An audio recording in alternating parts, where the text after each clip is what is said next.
আমাদেরকে কেউ কিছু দেওয়ার সময় ঠিক এইভাবেই ঠকায়।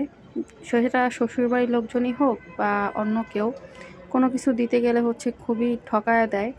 যাই হোক, সেটা হচ্ছে তাদের ব্যক্তিগত ব্যাপার। তো আসসালামু আলাইকুম। প্রতিদিনের মতো আজকে একটি নতুন ভিডিও নিয়ে চলে আসলাম। আশা করি সবাই ভালো আছেন। আলহামদুলিল্লাহ, আমরাও ভালো আছি। তো কে কীভাবে ঠকায় সেটা একটু পরেই বলতেছি। আজকে সারাদিন কী কী করলাম সেটা আগে দেখেন। তো এখানে হচ্ছে আজকে আনাসবাবু ঘুম থেকে ওঠার পরে হচ্ছে গোসল টোসল করে নিচ্ছে। আমি আজকে এত দেরি করে ঘুম থেকে উঠছি, মানে 11:30টার পরে ঘুম থেকে উঠছি। আসলে সারা রাত কালকে আনাজ অনেক বিরক্ত করছে। ও তো ইদানিং খাওয়া দাওয়া করেই না। ও ক্ষুধার জন্য খুব কান্না করে, কিন্তু ও খায় না। জানি না ওর কী হয়েছে।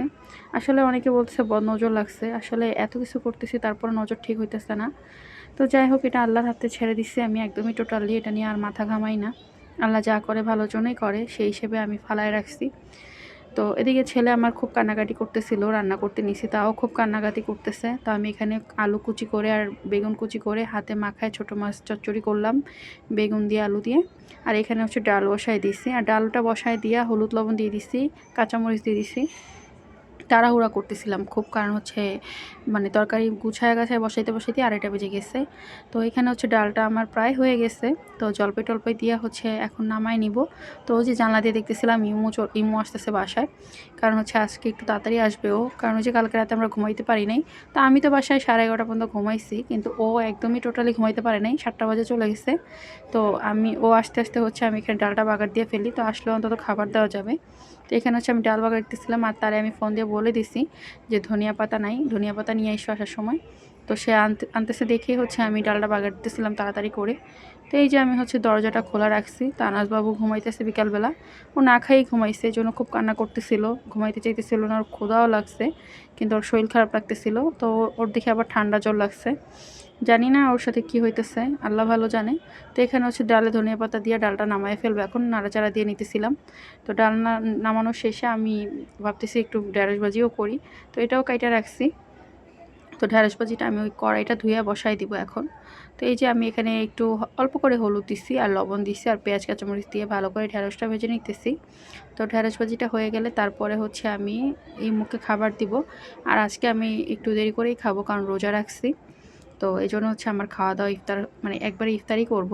তো এই যে আমার ঢেঁড়স ভাজি হয়ে গেছে, আর এইখানে হচ্ছে এই যে ডাল, জলপাইয়ের ডাল, আর এইখানে হচ্ছে আমি আবার একটু তরকারিটা দিতেছিলাম গরম, কারণ হচ্ছে আমি ধনিয়া পাতা দিই নাই, ছিল না তখন। তো এই মতো আসার সময় নিয়ে আসছে।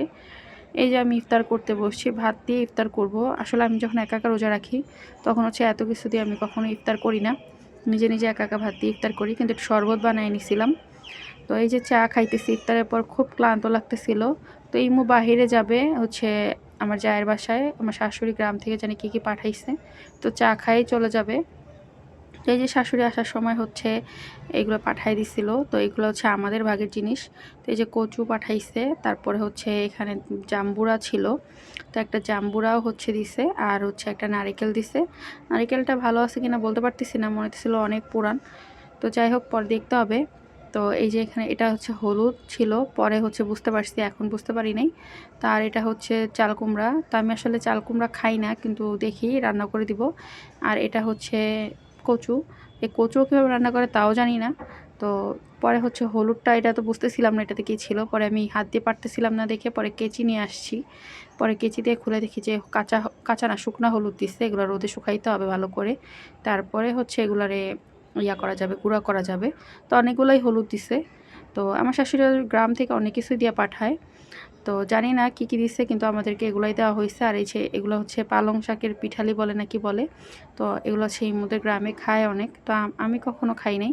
আর এই যে এই পিঠা দিছে, আসলে পিঠাটা দেখেই মনে হলো কি যে আমার মানে শাশুড়ি মনে হয় 4 ছেলের জন্য 4টা পিঠা বানাইছে, চিতই পিঠা। তো সবার ভাগে একটা করেই পড়ছে, জানি না। আর এই কয়েকটা হচ্ছে তালের পিঠা। তো আমার হাজব্যান্ডকে বলতেছিলাম, তোমার তোমার পিঠা আর এই যে তোমার পিঠালি তুমিই খাও ভাই, আমার এত খাওয়ার শখ নাই। এই যে আমি বাজার থেকে নিয়ে আসছি চিতই পিঠা, সেটাই খাবো, কারণ অনেকগুলো দিচ্ছে যেগুলো তোমারই লাগবে, আমার প্রয়োজন নাই। আমার শাশুড়ি অনেক হিসাবই, তা বোঝা গেল। তো আজকের মতো এই পর্যন্ত, আল্লাহ হাফেজ।